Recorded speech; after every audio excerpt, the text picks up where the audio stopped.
So, welcome everyone. My name is Emilio Garcia, and with me is Gabby Garcia. We are here really happy to have the opportunity to share the stage today at Greenville HUG, um, our monthly event, and hosted by Gabby and me. Well, I gotta confess, Gabby do pretty much most of the work, the presentation, the research. So she's always helping me on this part of the event, and I will just take the credits for making the presentation. So thank you, Gabi, as always. I'm really excited about the topic for today. I hope you find it helpful. A few, as you know, typical things to cover. You have the chat, um, and any question that you might have during the presentation, feel free to let me know. If you want to be part of the conversation, feel free to jump in. Nothing gets me more excited than having the opportunity to have a conversation. You can join by audio, you can join on a video. If you want to make the question in person, feel free to do so. If not, just put it on the chat. Gavi will ask me about it or tell me about it. And while I don't necessarily do it all the time, if there's a pressing question, something you want to see an example on a portal from HubSpot, that's also my thing, right? I really like to do like demos or show things how it work on real time. So the idea of these workshop or these hugs is that we get actionable insight for HubSpot users. So again, feel free, ideally about the topic that we are covering today, but if it's slightly related or something that you have a question and I can answer, more than happy to answer for you. So happy to see that there's people coming from or joining from Atlanta. Um, that's fantastic. Not far away. Dallas, Texas has been there. Richard, thank you for joining from Jacksonville, from Houston also. We originally, I'm from Mexico. Gavi is from Mexico as well, and we grew up on a city in the border with Texas, just below Brownsville, Texas. So we know that area pretty well. So welcome, Rebecca. Very nice. Let us start right away. You should be seeing my screen now. And again, my name is Emilio Garcia. I typically hang around on LinkedIn mostly than compared to any other social media network. So if you are inclined to connect with us, please do so on LinkedIn. I will be delighted to have a conversation there. I am the managing partner of a company called Boundify. We are a demand generation agency, usually help B2B companies, especially in telecommunications and technology, to drive demand and growth for their companies, right? We typically work with marketers in those cases. We do host a series of live events that are related to demand generation that we call Demand Gen Studio. Check it out if that's something that interests you, or you are in any particular case a marketer that is focused on demand generation. I'm sure that you will find some of those episodes quite helpful for your strategy. And again, as well, Gavi is here. Gavi is also present on LinkedIn. Connect with her, and she also helps me host the Demand Generation Studio, and we have a Spanish version in Spanish as well.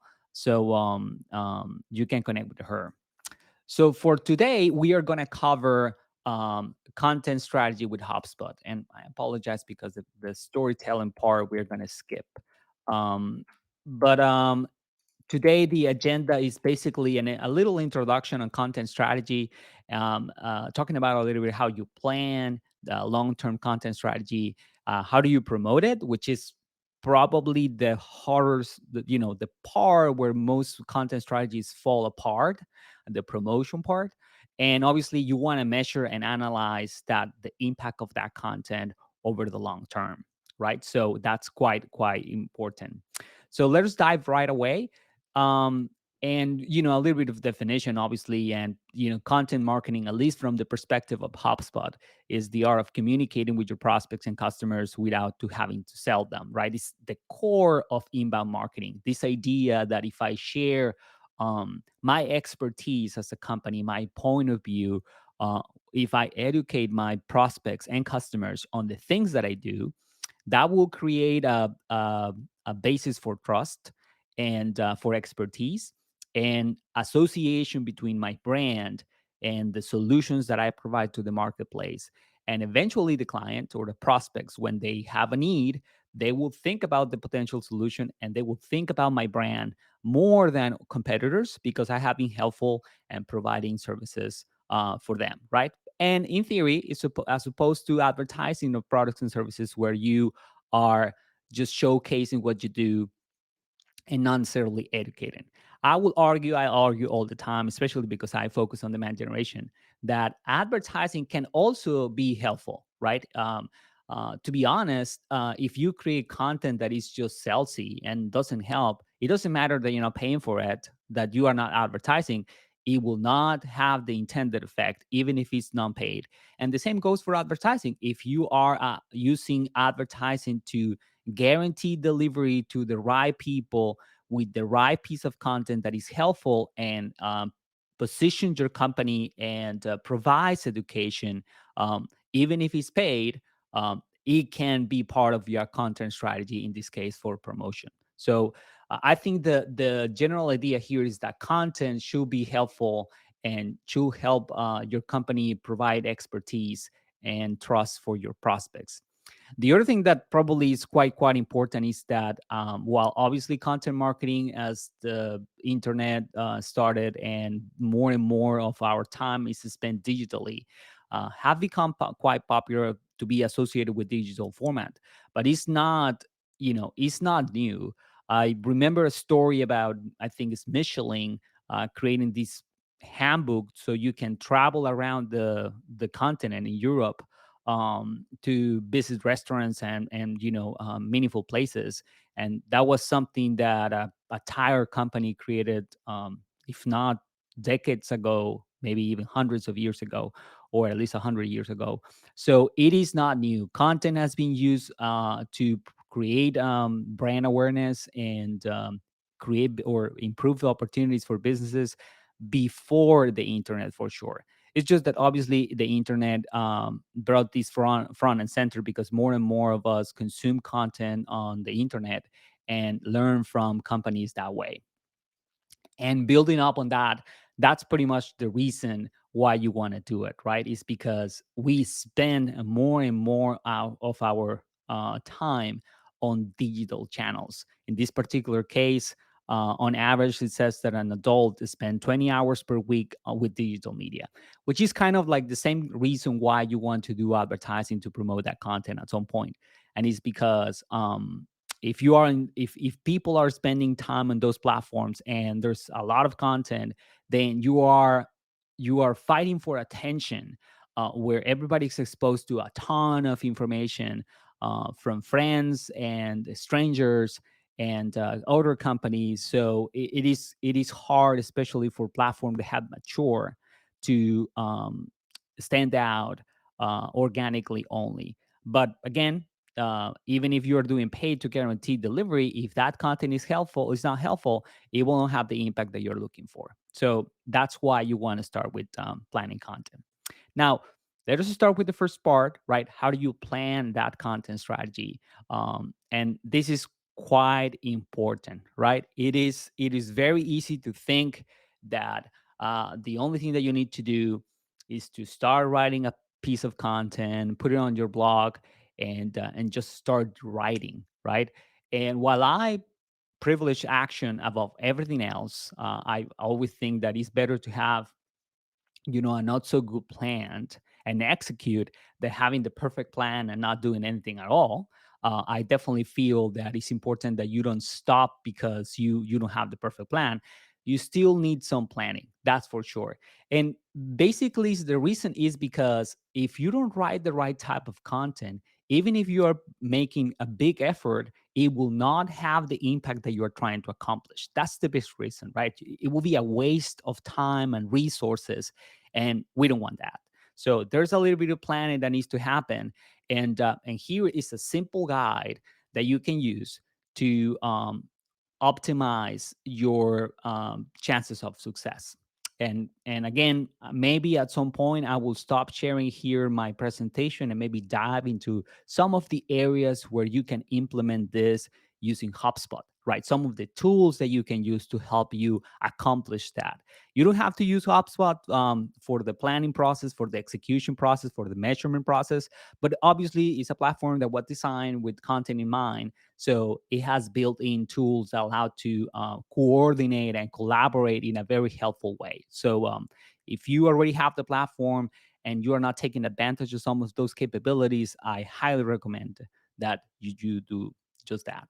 So what will be a simple idea for setting up a plan?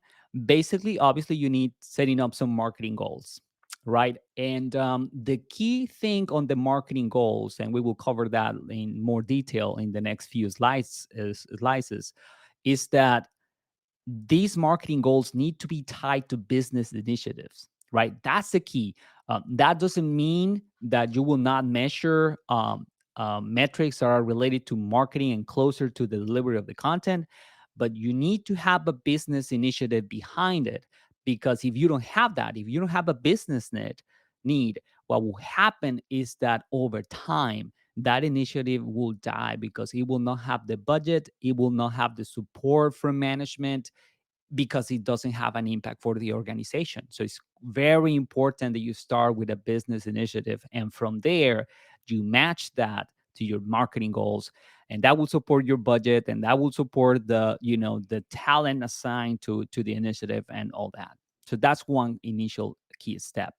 The second one will be that uh, it's rarely the case that you're starting from zero.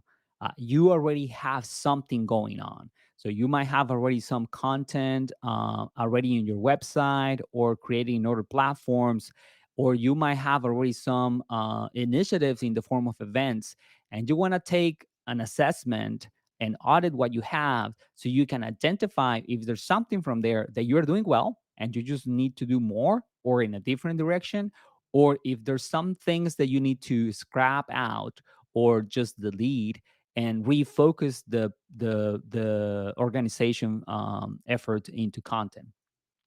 And finally, as part of the plan, you need to identify your buyer's journey, is called, and your buyer persona, because that will give you insights into the type of content that you need to write, the topics that you will cover, the places where you will deploy the content, and the ways that you will use to promote it. So, very important, as we were saying, is that um, it's not about just what you want to say, it's ideally about what your potential buyers want to hear or see or read.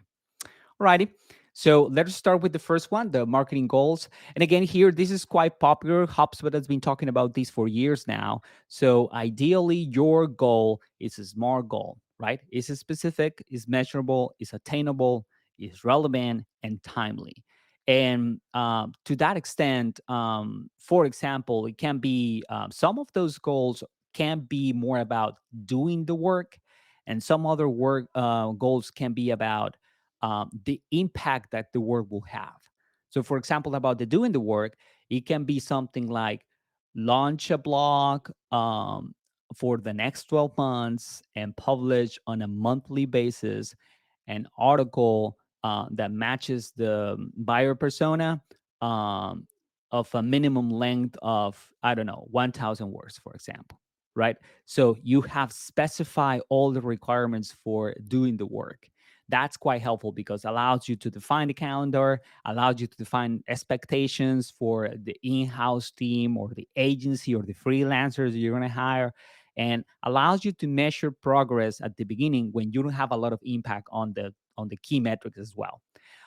However, you also want to tie to that SMART goal some impact goals, and I definitely recommend that you have at least one leading indicator and at least one lagging indicator that impacts business initiatives. So, for example, in the case of a blog post, maybe your leading indicator will be related to indexing on Google or traffic on your website, and the part that is about attainable is that, for example, if you have 100 visits per month right now and you already have 20 pieces of content on your website, and your goal is to increase your traffic from 100 visits per month to 10,000 visits in the next 12 months with one blog piece, that is probably not attainable, right? That will not make sense. You probably need to go and look at the traffic that you had in the past, in the last few years,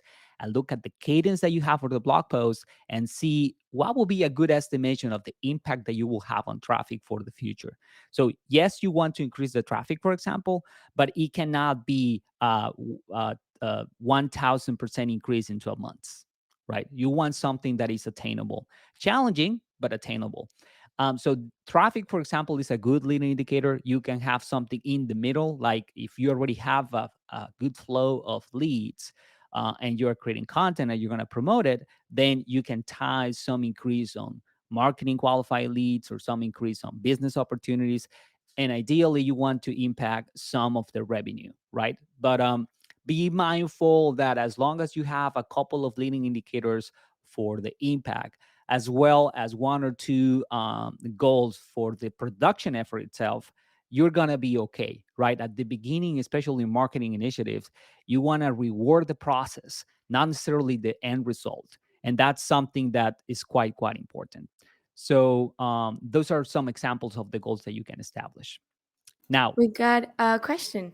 yes. Yerny says that how far along do you suggest planning out the contents?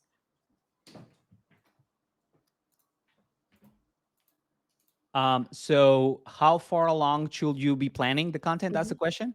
Yeah.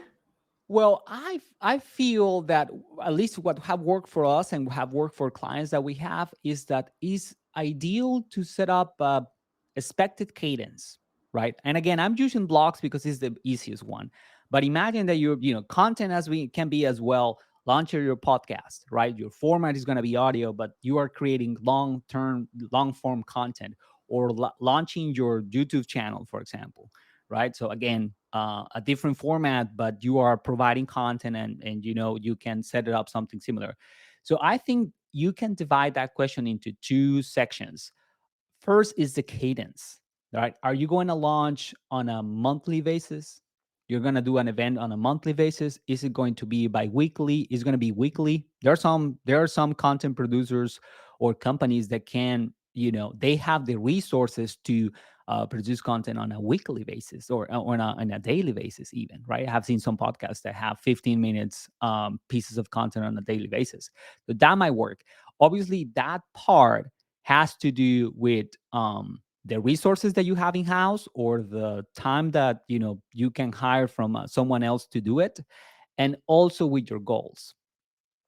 I typically, it's not guaranteed, but typically the more content that you produce, and hopefully if you promote it as fast as you produce it, the higher the impact that you will have on the channel that you are using for that content production. So I will divide it first into defining that cadence that is a little bit tied to your goals and to your capabilities or resources.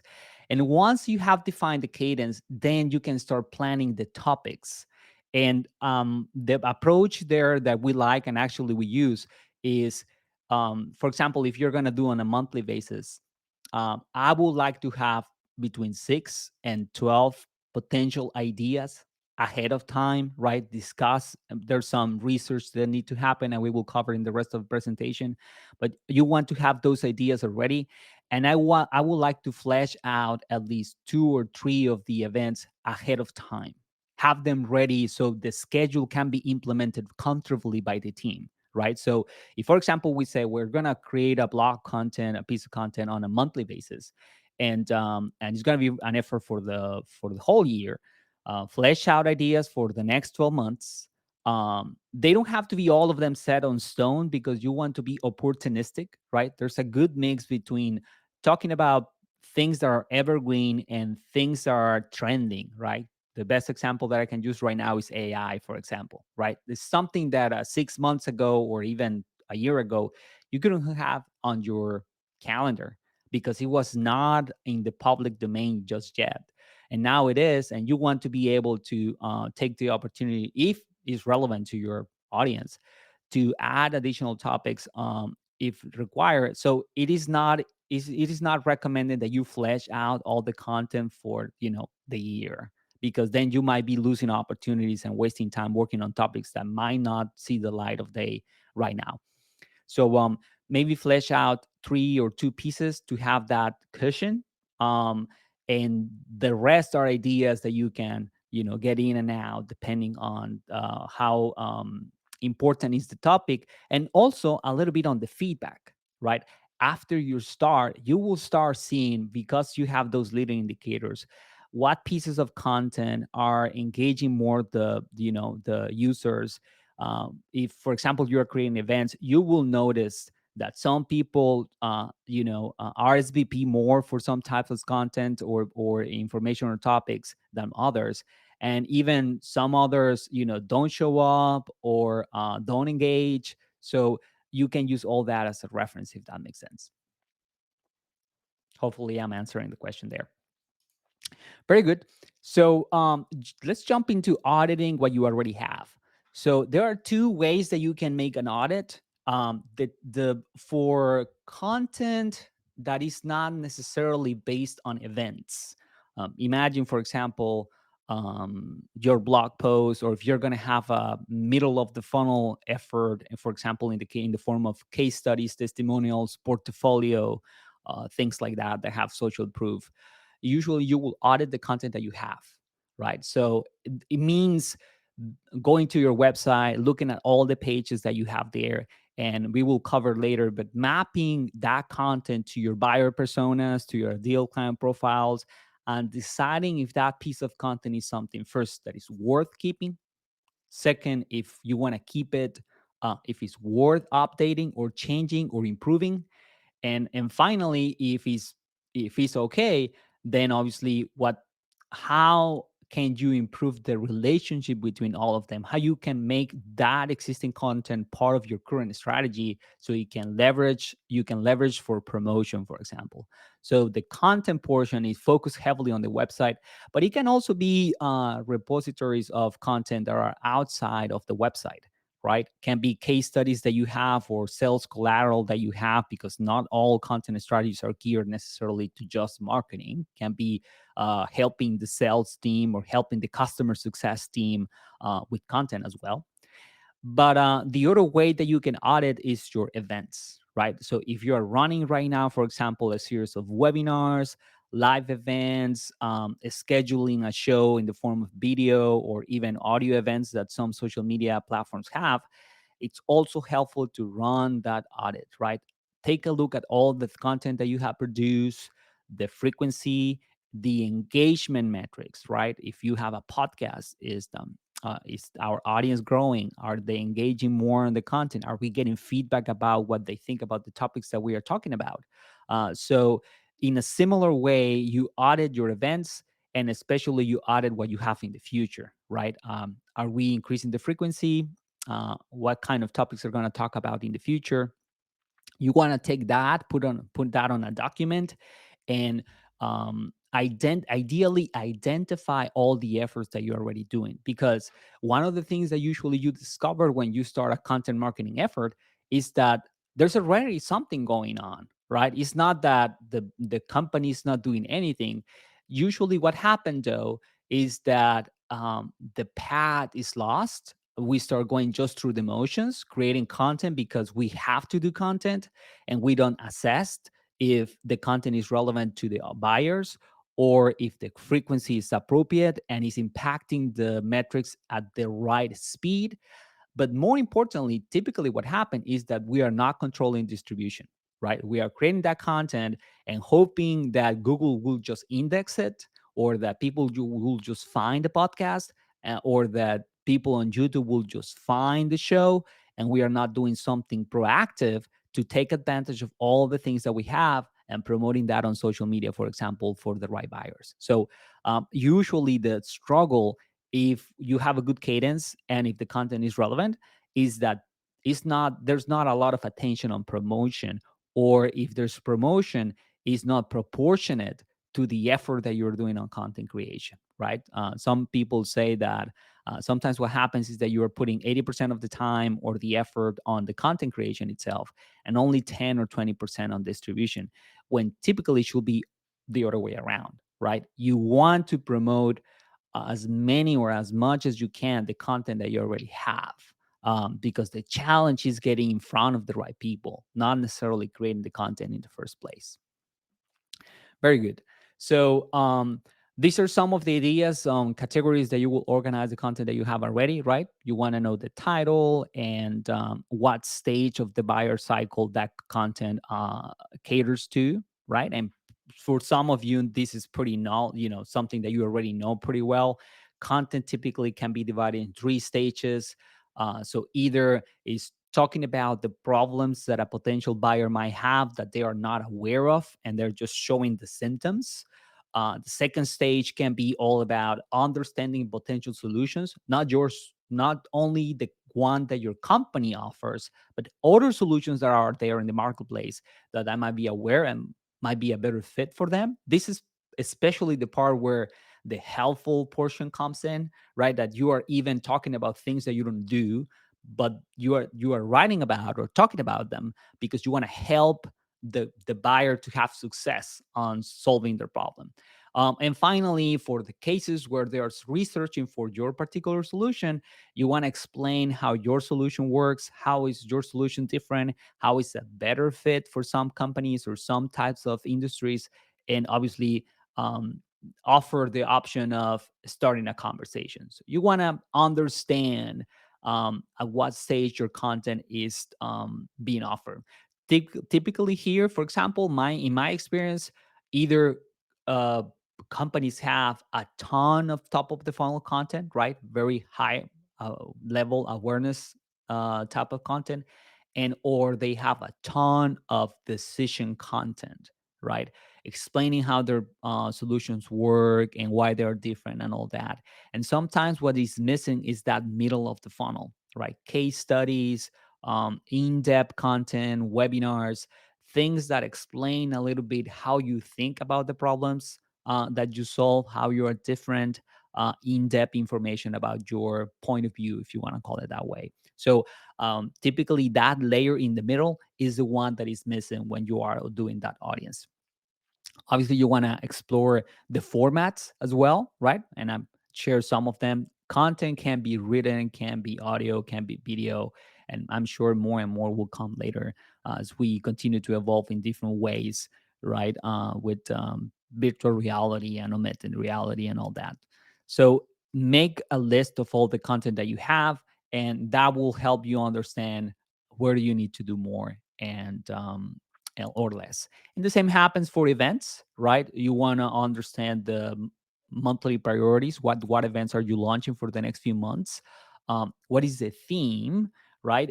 In events, usually what happens is that while you will talk about many different topics, you want to have a theme so people understand what to expect, even when every episode will be different, right? So, for example, for podcasts, you have to choose or you have to understand in the case of an ongoing podcast. Is this an interview podcast where you bring the experts and talked about problems that are relevant to your listeners? Is this more of a you know ongoing conversation between two or one subject matter experts in your company? Is it more about like a panel? So you have to understand what is the theme. And if, for example, you're talking to a specific buyer, are you talking about every kind of problem that they have, or you are trying to solve to a specific one, right? For example, HubSpot, using HubSpot as an example, they have events that cater to marketers. They have events that cater to salespeople. They have events that cater to customer success. They have events that cater to agencies like us, app developers, even web designers and web developers, because they also have a CMS. And recently, they are catering to more of a revenue operations people, because the operations hub does do a lot of work related to integration and business intelligence and all that. So all those group of people will have different needs, and they typically go to different places of the content engine that HubSpot has, right? So you want to understand that for your event. Um, and again, as we were saying, finally, you want to identify your buyer personas. You can have more than one. And for B2B, usually you don't start with people, you start with types of companies, right? So you want to say, well, I cater to healthcare, I cater to financing, I cater to manufacturing. And then once you have defined that ideal profile, the sizes of the companies, the revenue of the companies, where they're located, then you focus on what is called the buying committee, which translate pretty well to buyer personas. And you say, well, I'm going to talk to the function of product management or the sales function. And if you understand the seniority, then you can say, well, I'm going to build content that caters a lot to explaining how to solve the problem. If you're talking to seen, not managers necessarily, or people that is coordinating people but not in an executive role. And if you're talking to executives, then you want to focus more on business outcomes and what the business impact of your solution. So you want to set up all that on a timely manner. I want to pause here and show you some of the places where you can do just that on HubSpot. Let me um, jump into our demo account here. Okay. And stop sharing this one, and I will share.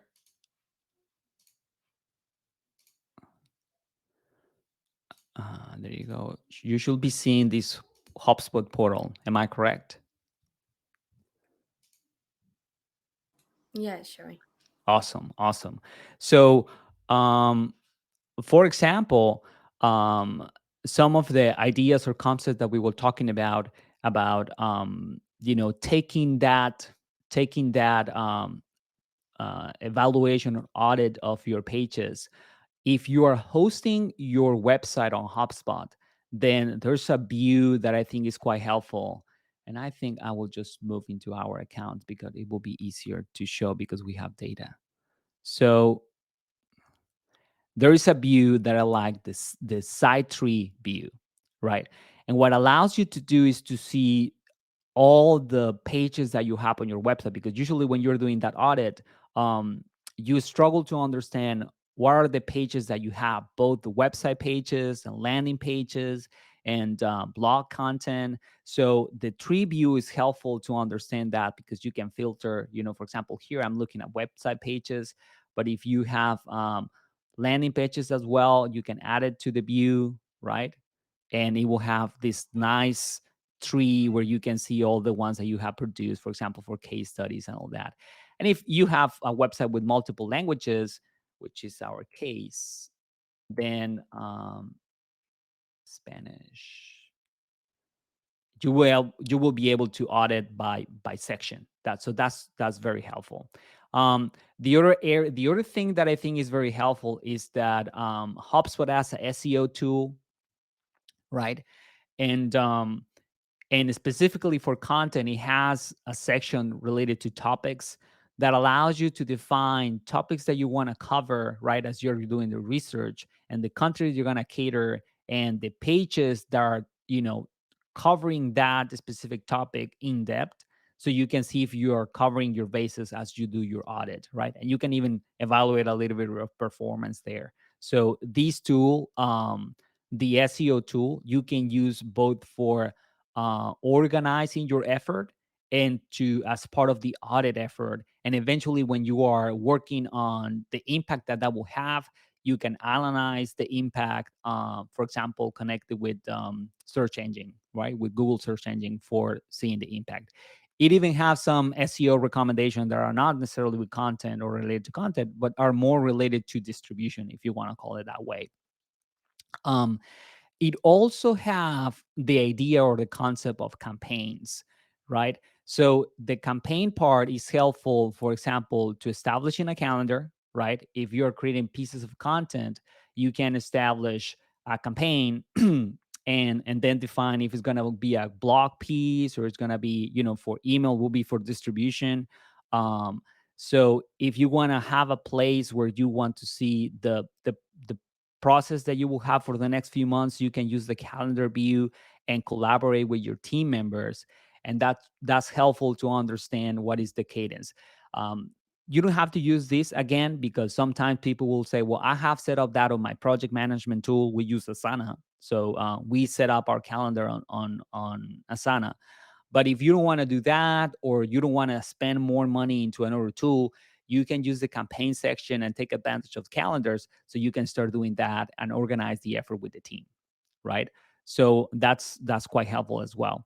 The other thing that I feel it is helpful is that allows you to organize the impact that those campaigns will have, right?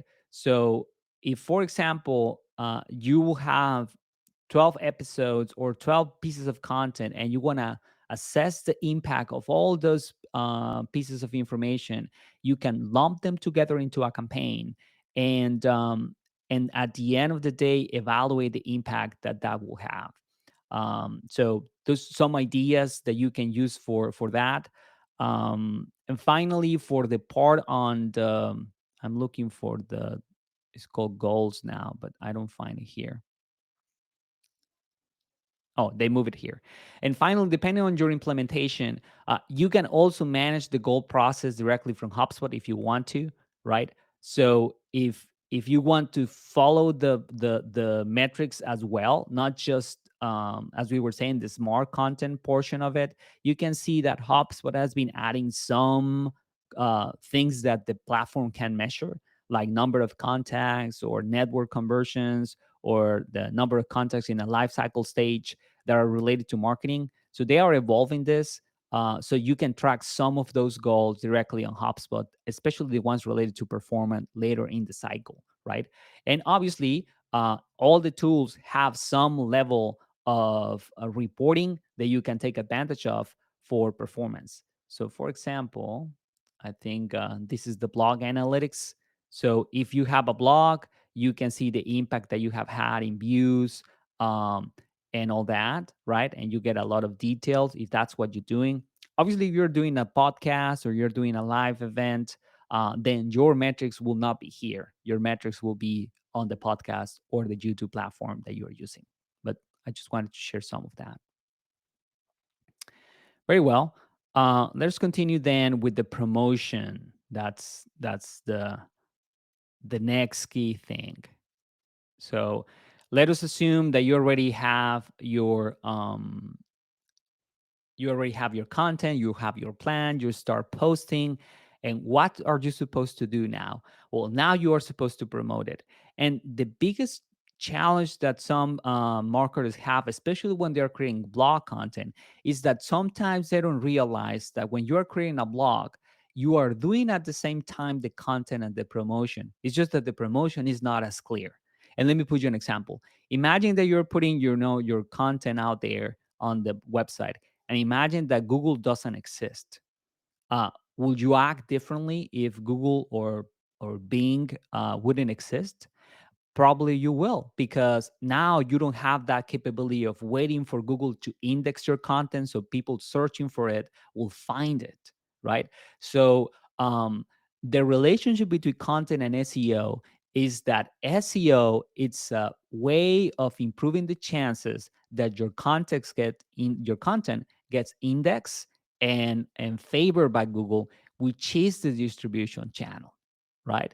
So just because it happened almost automatically, it doesn't mean that you should not put time on it. So it is okay if your strategy is that you will have content in the form of a blog and your distribution channel will be search engines.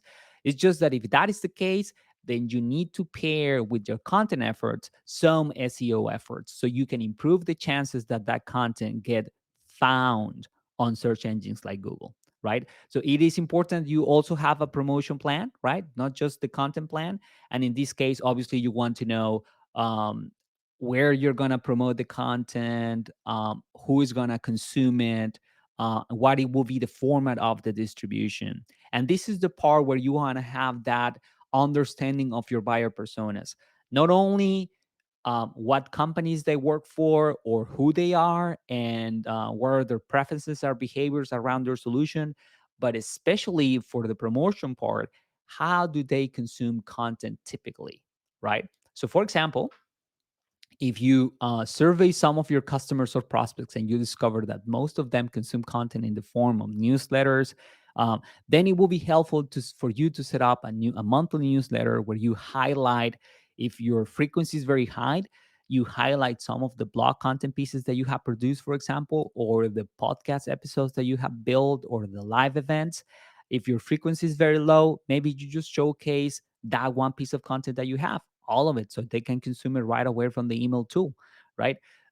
If some of them are more geared towards social, which is typically the case, then you have to understand what is the platform that they typically visit or consume, and then find what are the formats on the social media platform where people typically consume that content, right? So this is the other part that is a little bit tricky. If your users like to consume content, for example, on Instagram, just to put an example, then the mistake that you might think about it, and Instagram actually doesn't allow it, if I remember well, will be to say something like, "This is my last piece of content or my last podcast episode. Here's the link. Listen there." But that is missing the point. The point is that you're using the social media network as a way for people to discover some of your content, and your content effort is a way to have something different to say when you communicate on social media. So what you want to do is to find the valuable insights from the content engine that you have. It doesn't matter if it's a written format or an audio format or video format, and transform those insights into pieces of valuable information that people can consume in feed for that platform that you're using, right? So if it's email, deliver the value on the email, not necessarily offer the option for people to read more and learn the rest from your blog or from podcast, but try to offer some value directly on the email channel if that's a channel that you will use, or on the social media channel if that's what you want to do.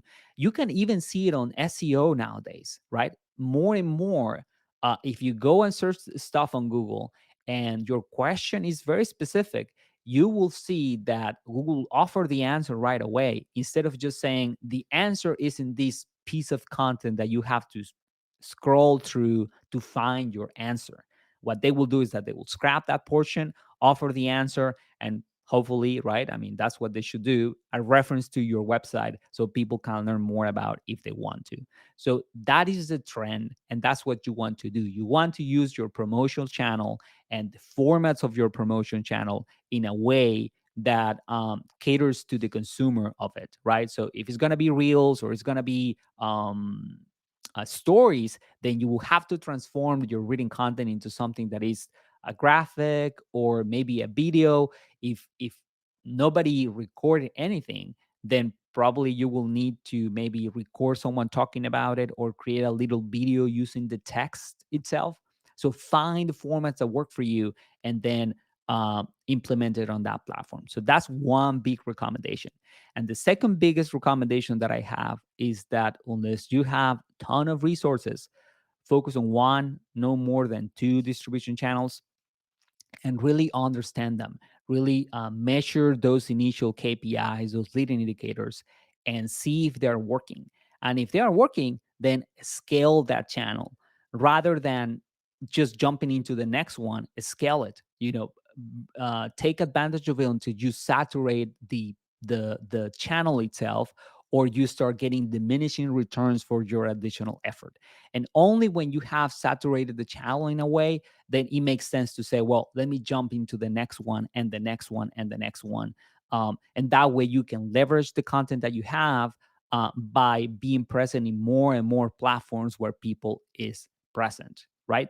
For example, in the advertising world, I'm not saying that you shouldn't experiment about it, but most companies will be more than okay advertising on the two largest platforms, maybe the third largest platforms, right? So going for all the properties that Google offer, plus all the properties that Meta offers, which covers a ton of platforms that people spend most of the time anyway. Um, and you will not necessarily be you won't have a double the impact if you go into Quora or Reddit or any of the other smaller platforms that are more for a niche kind of use case. If you happen to be in a company where your buyers truly spend ton of time on one of those smaller platforms, do so. That's perfectly fine. But be really, really mindful and ask the question: is truly most of my audience is spending time on Reddit, for example, versus one of Meta's properties, including Facebook, Instagram, Threads now as of yesterday. So think about that as to where to promote. And that's part of the reason why email continues to be so important, is because most of us continues to use email on a daily basis, right? It hasn't disappeared. It's not as fancy, I guess, as new platforms, but it's still there. So very similar to your content calendar. Once you have picked your one distribution channel, ideally, you want to create a calendar for the distribution. And here's the same, right? That the question that we have in the past. What would be a good cadence to have, and how far ahead should we plan for this? It will be similar to content creation. You want to establish a cadence that you feel comfortable with, that matches ideally the frequency that the distribution platform typically have, right? So, for example, you don't want to send daily emails unless you are an e-commerce. Maybe you start on a monthly basis, even weekly basis will be a lot of frequency. But in places like Twitter, right, it is pretty common that you tweet 1, 2, 3 times per day, right? So each platform will have different frequencies depending on what people do on it. So decide on the frequency. And once you have that frequency, then you can see ahead of time how much more you will have of content prepare. And again, we want to be here using evergreen version of our content that we have created, plus some opportunistic topics that we want to cover depending on what's going on around us and what's going on in our buyers world. Once you have that, create a calendar. And there are many tools here as well, right? As we were saying, we use Asana, but the Trello, many other project management platforms like Monday have a template that allows you to manage the content calendar process. And again, you can even do that on HubSpot. HubSpot has a social media tool that allows you to work the process of both drafting the content, collaborating to go back and forth with insights, and finally allows you to see the calendar to implement and execute, right? So if you want to think of ideas where you can promote your content both organically and in pay, these ones are all organic. You have search engine optimizations, you have bots and messaging apps, you have email, you have social media. Obviously, you can promote it through live events and webinars, podcasts. Some of these channels you can see are both at the same time content creation and distribution channels. They go in tandem. Um, Word of mouth, even content syndication, which is just taking some pieces of your content and putting them on website properties that are not yours, right? So these are some of the ideas. And again, you have so many options.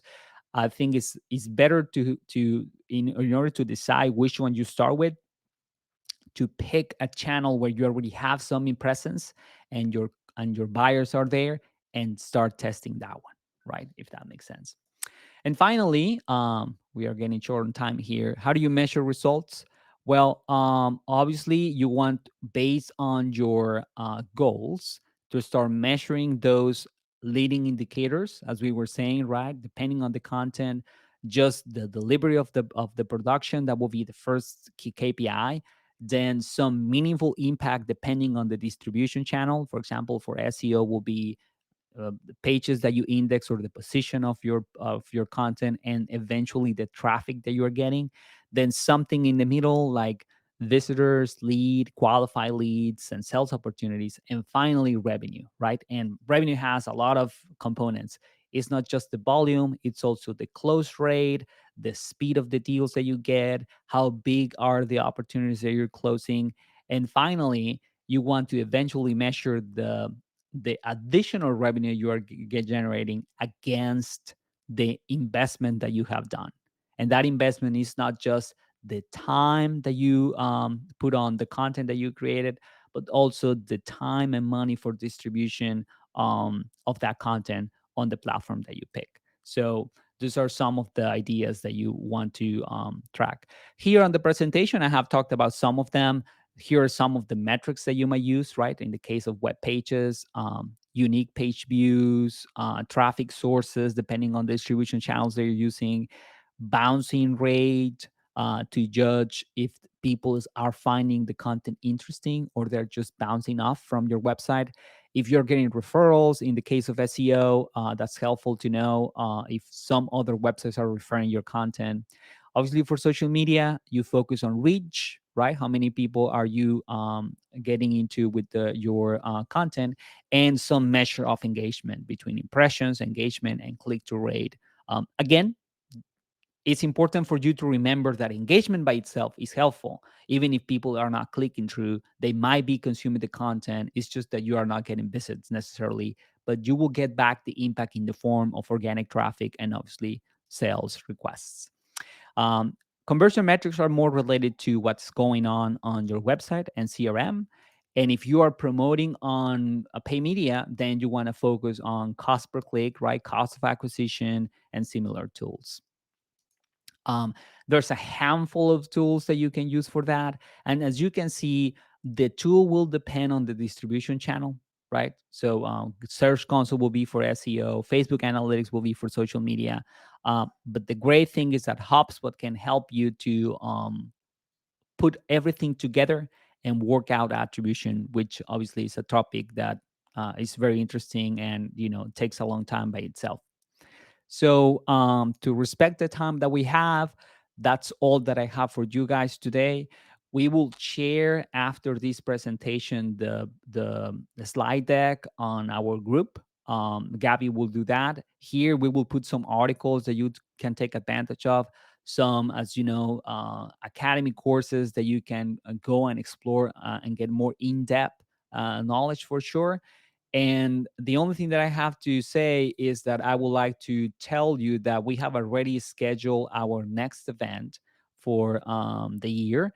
It will be about creating landing pages using HubSpot. So we will dive a little bit into what are the best practices, how you set them up, how you measure results, how you do a little bit of A/B testing. We are scheduling that for August 10th. So save the day. It will be at 10 a.m. And I look forward to seeing you all there. So with that, I will stop sharing. And I don't know if Gavi, we have any questions. Nope. Answer it right away. The one that All we have. right. Oh, yeah. Okay. Perfect. So Gia said, we would love to see HubSpot tools you recommend to create these long-term content marketing. Yes. Let's Yes. just say you answer it live. Yes. So yeah, again, use the SEO tool and connect it to Search Console. if if you want to get outside recommendations, the tools that I highly recommend obviously are Uber Suggest, which is very inexpensive and in some cases free. You have SEMrush, which also allows you to do some research. If you're doing research for paid advertising, I highly recommend as well SpyFu. Let me put it here, spyfu.com, which is more for competitive research on paid and understanding competitors, right? What keywords are they paying for? What ads are they using? That kind of leverage. For promoting content in general on social media, and I will use the last few minutes for those of you that are interested on that. I highly recommend I will show you an example with LinkedIn. I highly recommend that you just go to the platform itself and look at the ad section plus the organic post. So let me show you an example of how that works. And I will share the whole window so that's easier. So for example, if I want to go and see what would be Slack, imagine that you're a competitor of Slack. Obviously, if you want to see what they're doing on social organically, you will go to their post and look at the type of content that they are promoting. And again, I don't recommend that you just try to mimic what a competitor is doing. The idea of looking at what your competitors are doing is to get a sense. Ideally, they also did some customer research and they have discovered what is the type of content that their buyers might want. But Slack buyers or prospect buyers will not be necessarily the same as yours. So that's why you can't or you shouldn't do exactly what Slack is doing, even if you have a competitor product, because your needs are going to be different. But that will give you an idea, a starting point. So if you wanna look at the organic side, you could do that. But if you wanna look at the paid side, because of transparency requirements for social media networks, now they have to disclose the ads that they're showing up out there, right? So, and this works also for Facebook, not just for LinkedIn, and I think to some extent for other social media platforms.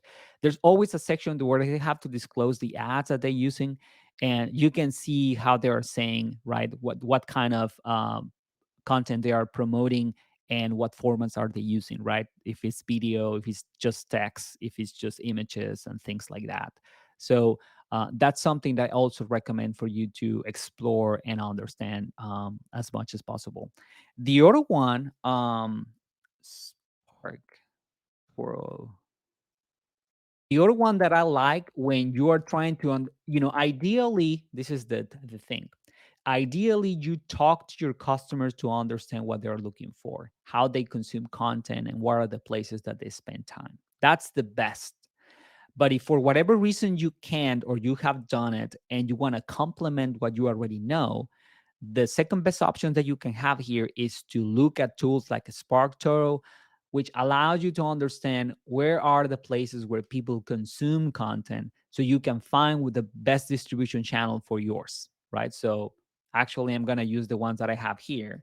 Imagine that you say, well, I know that my prospect buyers marketing typically talk about B2B marketing, right? So what this tool will do, it will give you an idea of the demographics. Let me put it here. Oh, come on, Sparktaro.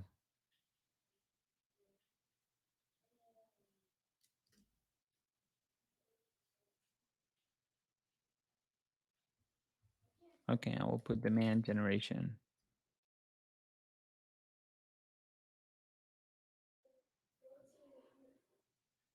There you go. Right? So, for example, you can see that what it will do, it will tell you the accounts that people typically follow. And it's the same. You can use this in two ways. You can say, well, what kind of content HubSpot creates? Can I do something similar? Or is there any way that I can get referrals from HubSpot or guest posts on HubSpot or maybe find collaborations or partnerships that I can establish. And the same goes for other people. So not all accounts are going to be about companies. Some of them will be about influencers for that specific space. So tools like Spark Toro allows you to understand where people consume that, people that talked about a topic consume content on social, what websites they visit, right? What podcasts they listen to, what YouTube channels they watch. And again, here is a combination. Either you participate on HubSpot channel or Gartner channel, or if you're doing to advertising, then maybe you want to advertise when people are watching Gartner videos or Content Marketing Institute videos. And obviously, as we were saying, there are some subreddits that maybe might be relevant, but take it with a grain of salt, right? For example, here, probably you are not going to take at face value that people is spending time on Pokemon, right? And if you're going to do some PR efforts for distribution, then you get the publications that makes the most sense. And some of them are going to be very common, right? Like the New York Times and the Wall Street Journal. But you will find some gems if you obviously go to the, I think there's a paid version for it. So this is another one that is quite helpful to understand content in general. All right. So with that, I will say thank you to everybody. Hopefully you found value on this, and we look forward, Gabby and I, to see you at the next one. Have a great day. Have a great day, everyone. Thank Bye, you. Emilia. Bye, Gabby.